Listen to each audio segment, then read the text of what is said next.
Hi hello வணக்கம். இது உங்கள் சிவி ஜோன். சொல்லணும் எப்படி இருக்கீங்க? இப்போ பார்த்தீங்கன்னா சரியான சம்பவம். இந்த வீடு ரெண்டாக உடைய போகுது, பற்றிக்கிட்டு எரிய போகுது, வெடித்து செதற போகுது. என்னங்க சொல்கிறீங்க அப்படின்னு கேட்டிங்கன்னா, சூப்பர் டிலக்ஸில் இருக்கிற எல்லாருமே சேர்ந்து ஒரு சம்பவம் பண்ணியிருக்காங்க. அதாவது வாரம் 2 பேர் வந்து அந்த பிக் பாஸ் அந்த சூப்பர் டிலக்ஸ் வீட்டுக்குள்ளே வந்து பெருக்கணும், க்ளீனிங்லாம் பண்ணணும்ல. போன வாரம் யார் இருந்தாங்கன்னா விஜய் பார்வதி வியானா இருந்தாங்க. சண்டை நாரிச்சா. அதுக்கு முன்னாடி அவங்க இல்லை, சண்டையே வரல. ஸோ இப்போ இந்த வாரம் வெயிட்டாக யாராவது இருந்தால் தானே நல்லாயிருக்கும். நல்லா க்ளீன் பண்ணுவாங்க இல்லையா? அதுக்கு யாரை வந்து செலக்ட் பண்ண போகிறாங்கன்னு சொல்லிட்டு எல்லாருமே பிளான் பண்ணுறாங்க. சபரியும் எஃப்ஜேவும் தான் அதிகப்படியாக அங்கே இன்ஸ்ட்ரக்ஷன்லாம் கொடுக்குறாங்க. சரி, யாரை சொல்ல போகிறாங்க அப்படின்னு பார்த்தா வச்சாங்க ஆப்பு.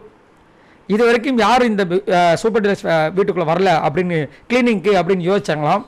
கடைசியில் வந்து கமுருதினியும் கெமியும் செலக்ட் பண்ணிட்டாங்க. வினோத் உடனே பதறிட்டாப்புல. எல்லாருக்கும் ஓகேவான்னு கேட்கும்போது எந்த கோவத்துலேயும் நீங்கள் இதை முடிவு எடுக்கல. அவர் இல்லைங்க, உங்கள் முன்னாடி தானே நம்ம எல்லோரும் பிளான் பண்ணோம். யார் இந்த வந்து இந்த க்ளீனிங் ஒர்க்கெல்லாம் இது வரைக்கும் பண்ணலை அப்படின்னு பார்க்கும்போது கமருதுன்னு கெமியும் தான் தெரியுது. அதனால தான் சரி ஓகே, அப்போ எனக்கும் ஓகேன்ட்டாங்க. கடைசியில் அதை வந்து வீட்டு தலைக்கிட்ட சொல்லி கமருதினியும் கெமியும் போட்டிருக்காங்க. இப்போது கெமி சொன்ன அடுத்த நிமிஷமே செம்மையாக சிரிக்க ஆரம்பிச்சாங்க. ஏன்னா கெமி எவ்வளோ டெரர்னு உங்கள் எல்லாருக்குமே தெரியும், சரிங்களா? அதுவும் இல்லாமல் ஆல்ரெடி வந்து எஃப்ஜேக்கும் கெமிக்கும் பிரச்சனை ஓடிட்டுருக்கு. ஏன்னா நேற்றே வந்துட்டு விஜய் சேதுபதி அவங்களுடைய எபிசோட்லேயே சொல்லிட்டாங்க, எனக்கும் அவனுக்கு பிரச்சனை வந்துச்சு, ஆனால் கனி கேட்கவே இல்லை, இன்னும் சாரி கேட்கவே இல்லைன்னு.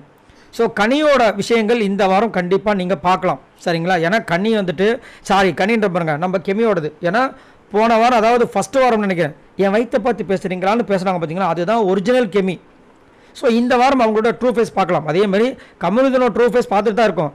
ஆனால் கமருதனுக்கு இருக்கிற நெருக்கடி, சரியான ஒரு நெருக்கடி. இந்த வாரத்தை அவர் எப்படி கடக்க போகிறான்னு தெரியல. ஏன்னா அவர் வாயை விடுற ஆள், இங்கே இருக்கவங்க எல்லாருமே இரிட்டேட் பண்ணுற ஆளுங்க. ஸோ கண்டிப்பாக இங்கே ஒரு பிரச்சனை செம்மையாக வெடிக்க போகுது. இதை எப்படி 2 பேரும் ஃபேஸ் பண்ண போகிறாங்க அப்படின்னு தெரியல. இப்போ கமருதன் அண்டு கெமிக்கு இவங்க வந்துட்டு மாட்டிக்கிட்டாங்களா, இவங்க கிட்ட வந்து சூப்பர் டிலக்ஸ் மாட்டிக்கிச்சா, இல்லை சூப்பர் டிலக்ஸ் கிட்ட இருந்து இவங்க மாட்டிக்கிட்டாங்கன்றது போக தான் தெரியும். ஆனால் எது எப்படியோ நம்மளுக்கு பயங்கரமான சம்பவங்கள் காத்துட்டு இருக்கிறதுல மாற்று கருத்தே கிடையாது. இதை பற்றி உங்களோட கருத்தை சொல்லுங்கள் பாய் நண்பர்களே.